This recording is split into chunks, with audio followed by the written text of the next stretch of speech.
2014 6-7 Ekim olayları Türkiye genelinde olmakla birlikte ağırlıklı Doğu ve Güneydoğu Anadolu bölgesinde büyük bir planlı, projeli ve sistematik olarak başladı.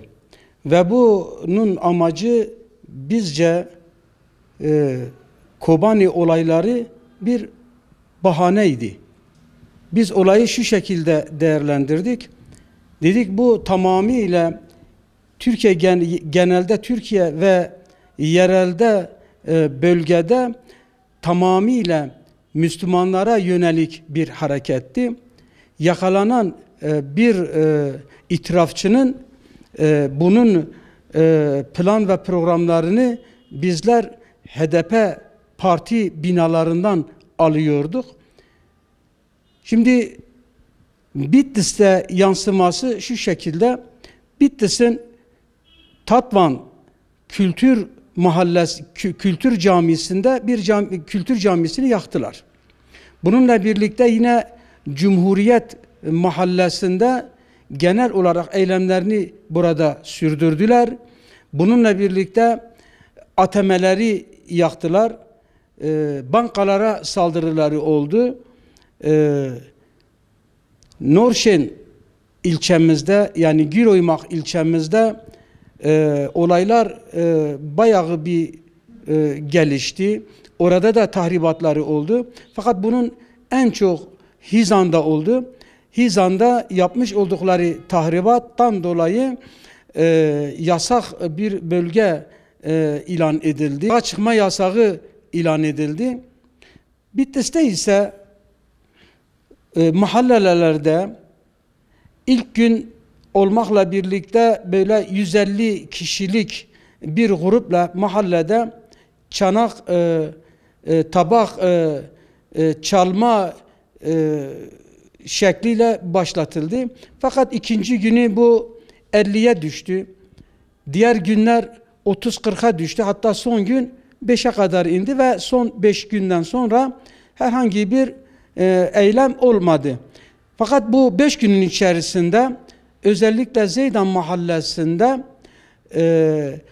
köprünün üzerinde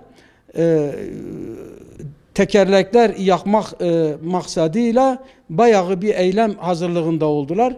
Onun akabinde hemen çarşı merkezine inip Ziraat Bankası ve onun ATM'lerine zarar verme şeklinde oldu. Kanımca bu eylemin planlayıcısı Kandil'dir. Kandil, HDP PKK'ye böyle bir Kobani bahane edilerek sanki buradaki Müslümanlar Kobani'ye müdahale etmişler. Sanki Müslümanların Kobani'deki halka, yani ki oradaki halkın da Kahiri ekseriyeti Müslüman Kürt olması hasebiyle bunu bölgedeki Müslümanların üzerine atıp buradan bizler nasıl bir hesap peşinde oluruz? Artık bunun hesabı Amerika mıydı? Amerika'nın hesabına mı çalışıldı? Yoksa İsrail'in hesabına mı çalışıldı? O günkü hesap olarak görüldüğünde biz bugün görüyoruz ki gerçekten Amerika'nın hesabına çalıştığını görüyoruz. Şöyle ki geçenlerde Amerika'nın başkanı Donald Trump Kürtler insanlardır ve bizler için kanlarını döküp canlarını verecek kadar samimiyetlerini ortaya koyduklarını ifade ettiler. PKK Kürt halkının hamisi değildir. Sadece kendi seçmeninin ve kendisine gönül bağlayanlarındır. Ama bunun da ortalamasını aldığınızda fazla bir kitleye hitap etmediğini görüyoruz. Bu halk Müslümandır ve onların planlarını bir şekilde elhamdülillah yine bu bölgedeki mütedeyyin, o Müslüman olan kardeşlerimiz bertaraf etmişlerdir. Bu konuda hiçbir şekilde gerek esnafın gerekse bu bölgedeki insanların mağduriyetler hiçbir şekilde giderilmedi.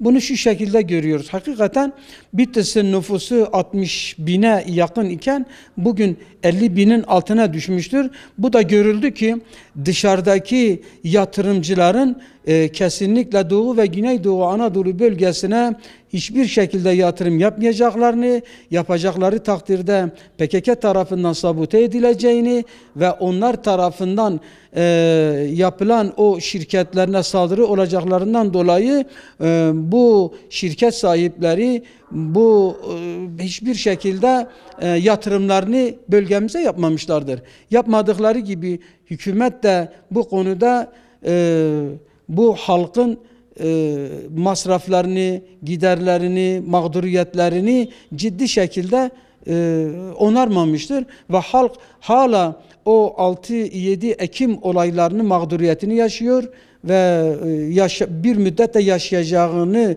düşünüyorum. Bu bölge halkı bir daha 6-7 Ekim olaylarını yaşamak istemiyor. Bir daha bu ortamın oluşmaması için de hükümetin bir an evvel elini taşın altına koyup buna bir çözüm getirmesi gerekiyor.